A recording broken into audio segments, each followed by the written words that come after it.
Մեծարգո վարչապետ, այսօր դուք ըստ էության գաղտնազերծեցիք այս ընդդիմության գաղտնի պլանը, այն է ստեղծել հնարավոր խոչընդոտներ մեր արտահանողների համար այլ երկրի միջոցով սահմանափակումներ մտցնելու։ Ըստ ձեզ, ինչքան հեռահար կարող է լինել այս ընդդիմության հակապետական քայլերը այս ուղղությամբ, արդյոք մեր տնտեսվարողները հասկանում են, թե ովքեր են նպաստում իրենց համար խնդիրներ ստեղծվելուն, եւ ուզում եմ հասկանալ, ինչպիսի քայլեր պետք է անենք, որպեսզի չեզոքացնենք այս խնդիրները։ Ի վերջո, պարոն Գևորգյանի հարցը տալիս է նաև դրա պատասխանը։ Մենք պետք է դադարենք ինքներս մեզ հետ կոմպրոմիսի գնալ, որովհետև հասկանում ենք, մենք պետք է առերեսվենք, որ ինչպես ժամանակին ասում էր բանը Վահրամ Փափազյանը, ամեն սև բան օթելլո չէ, այնպես էլ ամեն այդ գույնը ինչ է, ամեն կոնյակի գույնը ամեն շագանակագույն բան կոնյակ չի, ժողովուրդ ջան։ Մենք պետք է սա արձանագրենք եւ առերեսվենք։ Եվ ես ողջունում եմ, որ այդ թվում ընդդիմությունը այդ հարցը բարձրացնում է եւ սրում է, եւ այդ էլ երկրորդ թեման է, որտեղ մենք կարող ենք կոնսենսուսային խորհրդարանում ընդունել օրենք, որպեսզի ստանդարտն է ճանապարհը, որպեսզի շուկաները բացվեն։ Ինչի մեջ է եղել խնդրեմը, որ որոշ ուղղություններով մենք ի վիճակի ենք եղել արտահանել խմիչք, վրան կոնյակ գրած, որի մեջ եղել է նաև ցորենի սպիրտ։ Եվ բոլորը դրա մասին իմացել են։ Ինչի համար են նրանք, ովքեր թույլ են տվել դրա, մենք երբ որ փակել են, ասել են, բայց դեր ինչ խնդրեմն է, դուք ինչ խնդիր ունեք։ Մենք ասել ենք դա մեր ինքնիշխանության հաշվին է արվում։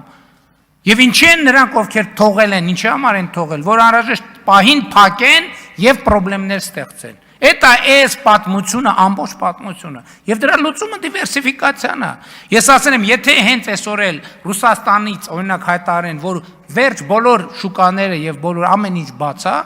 մենք այլևս նախկին տրամաբանությանը չենք վերադառնա։ Էսա, ինչ վերաբերում է գաղտնի պլանին, դե գիտեք ինչ, հետեւյալը կա։ Մարդիկ մարդկանց բան են խոստացել, ստեղից ընդ են խոստացել, ընդեղից ստեղ են խոստացել, հիմա այդ խոստումները չեն կարող կատարեն։ Ոչ ընդեղից ստեղ են կարող կատարեն, ոչ ստեղից ընդ են կարող կատարեն, եւ այդ իրավիճակն մտածում են ինչ անեն։ Մտածում են ինչ անեն, թող մտածեն, մենք համոզված ենք, որ մենք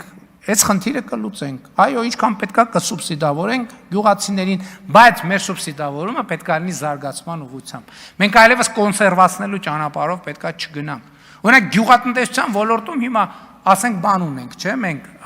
անկում ունենք։ Մենք անկում ունենալու ենք այնքան ժամանակ, քանի դեռ գյուղատնտեսություն ասելով, բացի ինտենսիվ գյուղատնտեսությունից հասկանում ենք նաև այլ բան։ Դա կապ չունի, այսինքն մասամբ կարա կապ ունենա, բայց մեծ հաշվով կապ չունի, որովհետև 21-րդ դարում 2026 թվականին այլևս գյուղատնտեսություն ասելով հասկանում են բոլորովին ուրիշ բան, քան մենք դեպքերի 90%-ով Հայաստանի Հանրապետությունում հասկանում ենք։ Ստեղ է ամբողջ խնդիրը։ Արձագանք։ Շնորհակալ եմ, եւ ես կարծում եմ, որ մեր արտահանողներն էլ հստակ պատկերացնում են, թե իրականում ինչ է կատարվում, եւ գյուղմթերքի հետ կապված եւս ուղղակի զավեշտը այն է, որ մյուս կողմից քաջալերում են այդ process-ների սահմանափակմանը, մյուս կողմից էլ պահանջում են, բայց ինչի՞ չեք լուծում այս հարցերը։ Զավեշտը կայանում է հենց դրանում։ Շնորհակալ եմ պատասխանը։ Չէ, որովհետեւ իրենք գիտեն, թե երբ որ մենք այդ հարցով խոսում ենք, ինչ են ասում, օրինակ, այնտեղից։ Գիտեն, իրանք գիտեն, ինչ են ասում, որովհետև այդ նարատիվները ստեղից են բանանում։ Հիմա ասենք մարդիկ կան, չգիտեմ, բանի Կրեմլի, կողքի, շենքի, ինչ-որ միտեղ նստած ինչ-որ մի մարդիկ կան, խոստացել են, ասել են գնա, ոբշմ, Հայաստանի հաջորդ վարչապետը դու ես։ Գնա ու վերենի ասա, որ դու ես։ Հիմա այդ մարդը զանգում ասում է, բան եք ասել, բա ինչ եղավ, ոնց ալնելու հիմա։ Հիմա քիչ ես վարչապետ չեմ։ Հələ մի հատ ես իմ ինչ եմ։ Բա ոնց ալնելու։ Ընդից էլ ասում են, բա մի բան անենք, մի բան լինի, վերջը Այսինքն այս բարձ արդեն բան չկա, գաղտնիք չկա։ Քանի որ ինչպես ասել եմ, այնտեղ իմ ընկերներն են, իմ ընկերներն ինձնից գաղտնիք չունեն։ Ամեն ինչ բարձ բաց է այդ ասում են։